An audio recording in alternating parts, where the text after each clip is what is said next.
Hey folks, it's John. Welcome back to another Friday Game Break, and today we're spending 5 minutes with a game you may not have played, you might have seen online. It's by Tuesday Night Games, and it's called Boom! 2 Rooms and a Boom.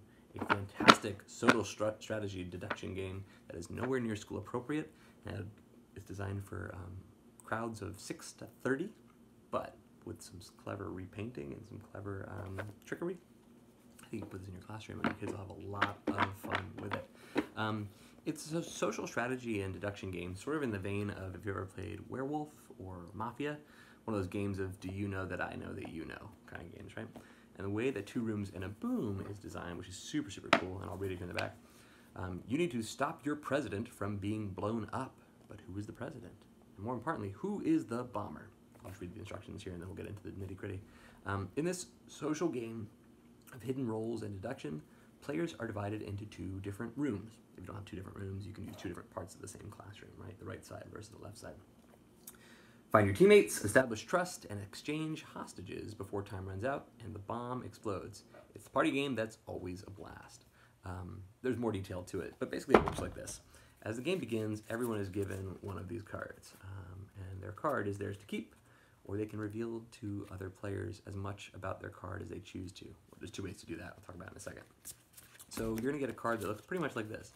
You're either on the blue team, which means you're a good guy trying to save the president, or you're on the red team, which makes you a bad guy trying to make sure the president ends up stuck in the room with the bomber.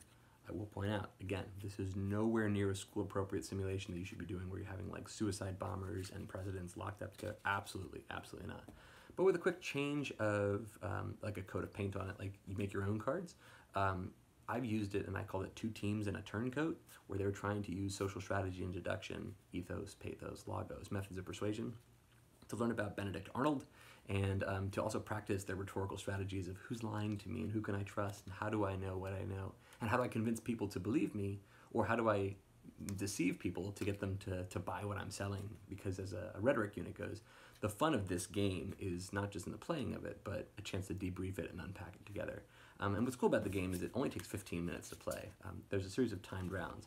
The first round takes 5 minutes, then 4, then 3, then 2, then 1. And the way that it works is people get their cards. They then know their identity, okay, fine. And then they have a choice to share as much information on their card or as little information as they want to. They can do a full-on card share. Hey, Bobby, want to do a card share? I show Bobby my card. Bobby shows me his card. And then we know a little bit about each other, right? Information is power.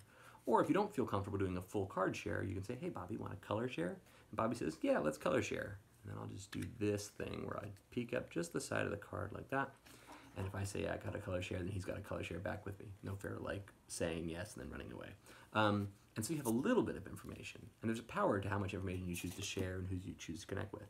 Because the way the game works is you divide your players at random by handing out cards. 50% of them are on the good guy team, 50% are on the bad guy team. Exactly 1 person in the deck gets this card that says they're the president of the blue team, and 1 person in the deck gets this card that says they're the bomber, or the captain of the red team. And the goal of the president is to get out of the room where the bomber is. The goal of the bomber is to get into the room where the president is. And so the way this game works is over the course of a series of timed rounds, you take your class and divide it in half.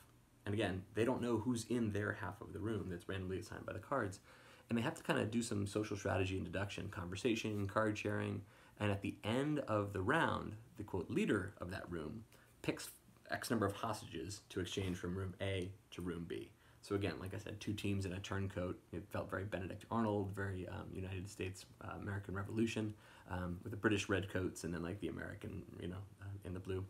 So you're trading information and you're trading people as the game goes on. At the first round, you, let's say, exchange 4 hostages, then 3, then 2, then 1. And all the rules are in the game box. But what's cool about it is at the end, you've either traded away enough people or gotten enough people back.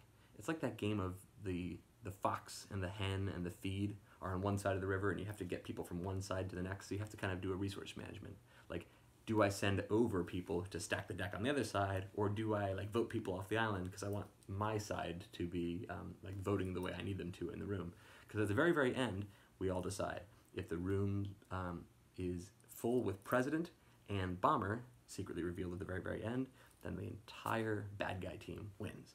But if the president has successfully been navigated by his people or by those decisions out of the room where the bad guys are, then the entire blue team wins. And that's a game that plays Two Rooms and a Boom. It's awesome for older students, high school age. Again, for like, if you're teaching rhetoric or persuasion, even units on history, you can do like two Caesars and a Brutus, right? Something about, you know, betrayers and people like that. And imagine if you had to do it in the target language where they have to practice in Latin how to negotiate, you know, hey, do you want a color share? You know, my card is blue, my card is red, I'm the president. Just practicing in the language and then learning a little bit about the history and these moments where there's these famous scenes where people, you know, were conning each other and betraying each other in this, you know, machinations of the political machines. I absolutely love it. It's great for adults as a party game. You have 10, 20 friends over and you just want them to have a chance. And it plays real quick, 15 minutes, 5, 4, 3, 2, and 1 minute rounds. So you can rinse and repeat. There's also advanced cards in here with like hidden mechanics that other people are like not allowed to talk, or they're only allowed to smile, or they have to always lie, and it's a big old thing. So game's called Two Rooms and a Boom. It's available from Tuesday Night Games. I absolutely love it. That's upside down. With some clever like retheming, you can do it in your classroom. And out of the box, it's really cool because these cards are really, really durable, so you can fold them almost and like hide them in your hands and they don't get destroyed, which is all right. And if you have a color printer, you can just like make blue cards and red cards with, you know, just pass out. Or like a deck of cards, you can do it that way too. Love it. Check it out. Two Rooms and a Boom. Highest recommendation. A lot of fun. And if you are clever about the way to put in your classroom, it could be great for your kids. Thanks.